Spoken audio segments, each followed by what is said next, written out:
Welcome to week 5 of playing Minecraft every day for a year. Stay tuned for some nether roof gold farm shenanigans and lots of work with villagers, starting at day 29. Gold farm build day. So at the end of yesterday's video, I started gathering some magma blocks for the main structure of the gold farm that I'll be building today, which I will be starting very soon. But first, I need to do a few things. I did a quick fly around in my local area until I could find some turtles, as I need to breed them and use a silk touch tool to gather some of their eggs. The best item for luring zombified piglins into a trap. It's worth mentioning that this farm will be built on top of the roof of the nether, so I'll be needing some items to break some bedrock.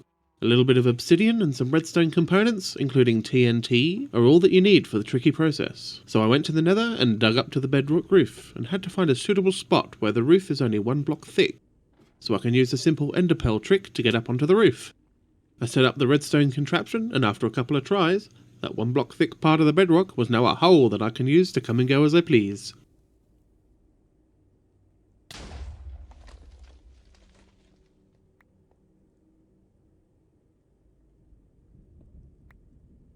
Next, I found a spot on the nether roof that has a nether wastes biome underneath, to ensure that zombified piglins can spawn. I started by building the collection area, some chests connected to a platform of hoppers that the piggy boys will fall onto and give me their loot. I then went up nice and high to ensure that the fall damage will result in an instant kill, and placed down the first turtle egg into a tube of trapdoors, and then built a magma block platform around it. I also made sure to add some strips of glass above the platform to prevent ghasts from spawning. With the top platform finished, I set up an AFK spot to test out the farm. After about an hour of AFK time, I came back to check on the farm and found that a whole double chest was full, half of gold nuggets and half of rotten flesh, resulting in 4 stacks of gold bars. Way more than if I had spent time mining. I'm super duper happy with my gold farm so far, but it is supposed to have more spawning platforms for even more spawns, meaning even more gold.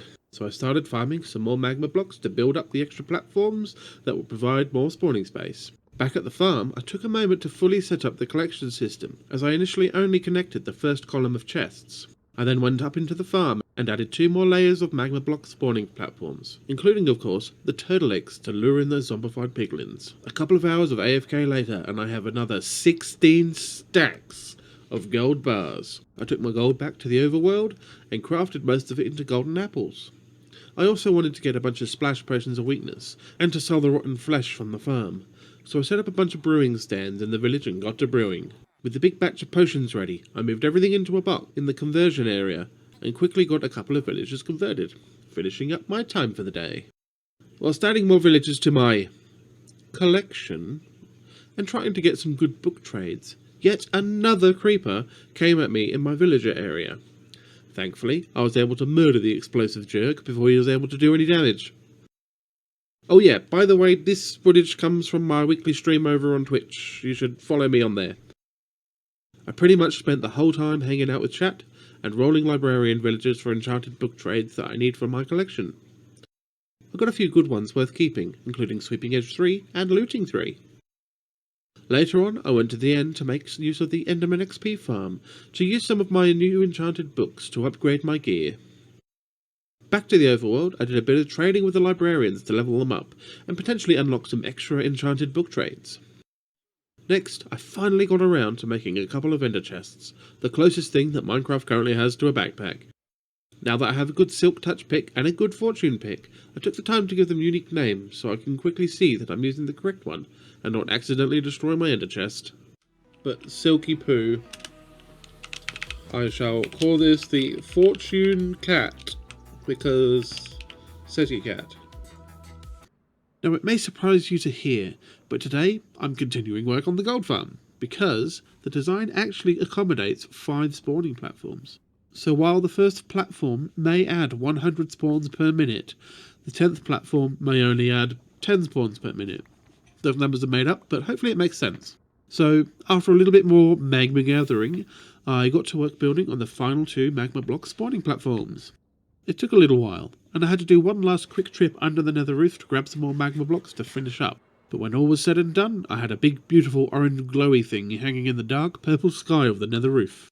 I did a quick 15-minute AFK session, and had over 4 stacks of gold bars worth of drops. A fantastic result.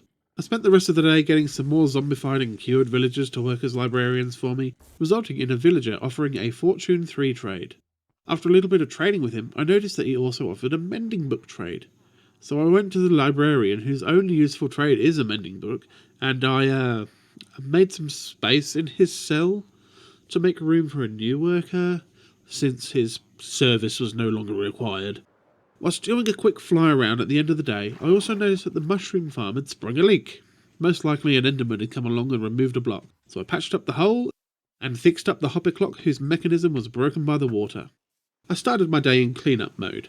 I picked up some of the copper blocks that had oxidized, and then got to work on finishing demolishing my original house. While doing so, I actually got the achievement Surge Protector, because the lightning rod I had placed on the hill just behind the village had actually done its job, and prevented any of my villagers from being turned into witches. Now, whilst I had been conducting my most important experiments, the iron golems have been one heck of a pest, so I blocked off the entrance to the laboratory, and then encouraged the golems up and out of the area to make getting villagers into minecarts for processing just a little bit easier. With that done, I got 2 new villagers back into the first 2 spots, as the previous tenants were deemed replaceable by the more efficient work contributed by other workers. After a bit of training, I got Punch 2 and Power 4 in a librarian, very useful for making spare bows.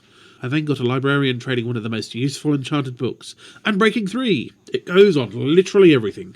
I also got Silk Touch, handy for getting those extra blocks. Lastly, I got Respiration 3, which makes working underwater much easier. After a bunch more time trading, I did get a few more enchanted book trades, almost completely filling up my list of what I need to make gear sets. I did see Efficiency 4 at one point, and foolishly skipped on it, and at the time of making this video, it still eludes me. I grabbed the oxidized copper blocks that I picked up yesterday and took them to the top of the tower to start designing the cap that will go over the top of the wooden viewing platform. I got the very top of it done, but then very quickly ran out of blocks.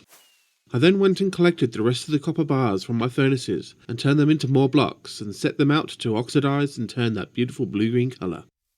Now, after all the work of getting around 90% of the enchanted books on my list, I decided that it was time to make proper use of the Enderman farm.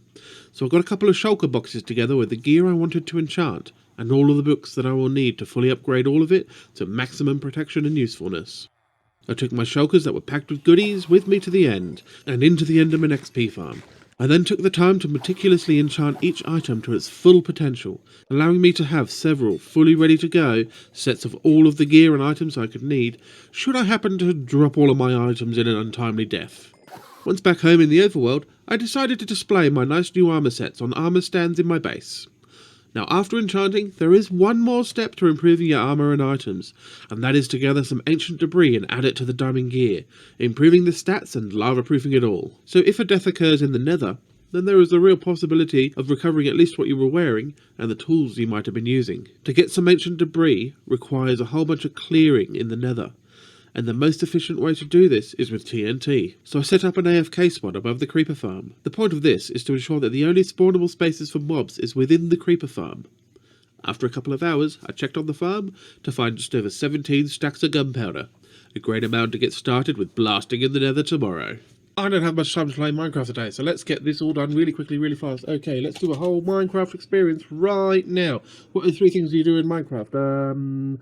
Yeah, go in caves, kill bad guys, and you build things. Alright, let's go find a little cave to go into. Is there a cave around here? Cave around here. Here's a cave. Look, there's a cave.